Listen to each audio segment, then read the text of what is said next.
So you probably heard me say this in another video talking about making better decisions and fewer regrets, right? I was reading a book by a pastor in Atlanta, Georgia, and that was the title of his book, Better Decisions, Fewer Regrets. And he talks about 5 questions that you can ask yourself, that I can ask myself, and how we as a people can make better decisions and stay away from the regrets that we have in our lives. Because I look back in my life and say, man, I made a lot of dumb decisions, a lot of not thought out plans. But I can look and also see all the good, all the wisdom that was given to me that I used and discernment from the Holy Spirit to be able to make better decisions. And so we have to remember that we live with those decisions, whether we don't know the outcomes necessarily.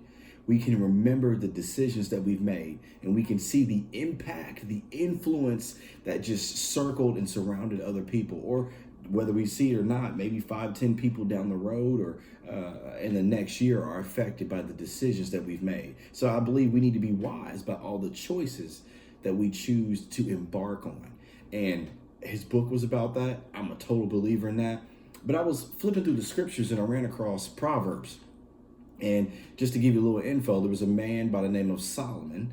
Solomon was the 3rd king to ever reign in Israel and back in the day. And Solomon, God blessed Solomon with not only wealth, being the richest man to ever exist, but wisdom, being the wisest to ever exist.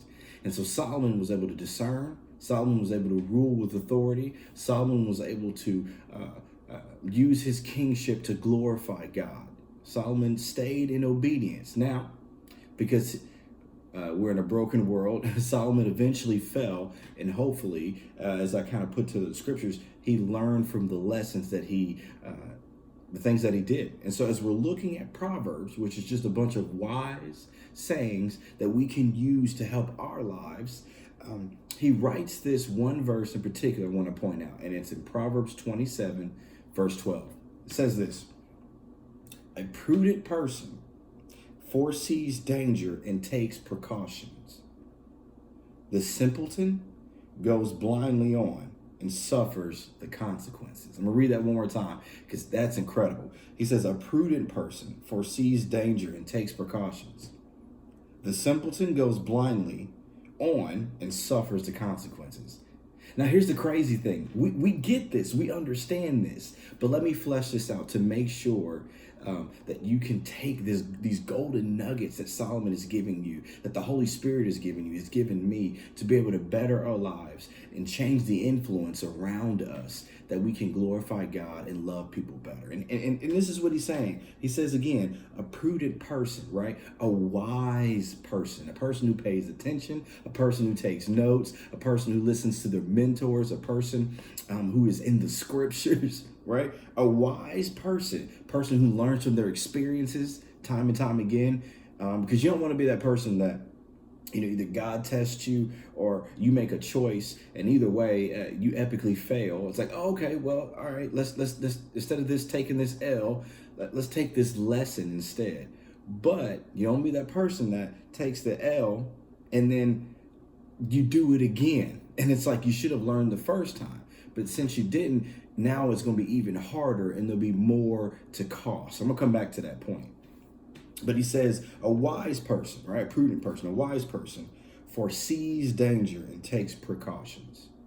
Meaning that with the wisdom that you have, the experience that you have, the mentors, the people who love on you, right? Paying attention, leaning into the Holy Spirit, you're able to discern, to see, I don't know if that would be a wise decision.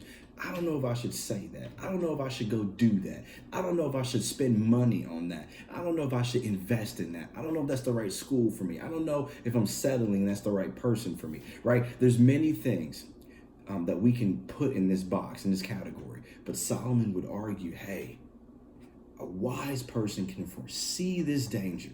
A wise person can take precautions when necessary when it comes to the decisions that we're going to make. And I think that's incredibly important. And I think if we just took that first part, we would make a lot of better decisions. I believe we would. I would have. But he's not done. And he finishes that verse by saying, but the simpleton goes on blindly. and suffers the consequences. Meaning that the one who just doesn't care, the one who's not paying attention, the one who's not doing his due diligence and work and figuring things out, just boom, crashes because they're just going in blindly and they are taking all the consequences that come with it. We got to remember that our decisions and our choices and what we do matter. The fruit that we bear that Jesus talks about in Matthew matters. We have to love well, serve well, but we need to make sure that we are listening to our mentors, that we're leaning into the Holy Spirit, that we're constantly asking God, seeking Jesus. We need to be investing in the scriptures. We need to be really writing things down, taking notes. There's a lot of things you can do to gain more wisdom and more experience so that you can make better decisions, because you're not just impacted. I'm not just impacted by the life that I live or that you live. We're impacted, or other people are impacted, by the decisions that we make. So the influence that you have, that I have, let's not take that for granted, but let's use that out of love and serving Christ and letting people see that. Now, I said something earlier I wanted to bring back, which is this. That may not have nothing to do with this talk, but I hope it helps somebody. I remember in my life, there was a lesson that God wanted to show me. And so I said, okay, all right. So I started doing this and I didn't learn that lesson. And so in order to move on to level 2, I had to learn this lesson. Well, I didn't learn it.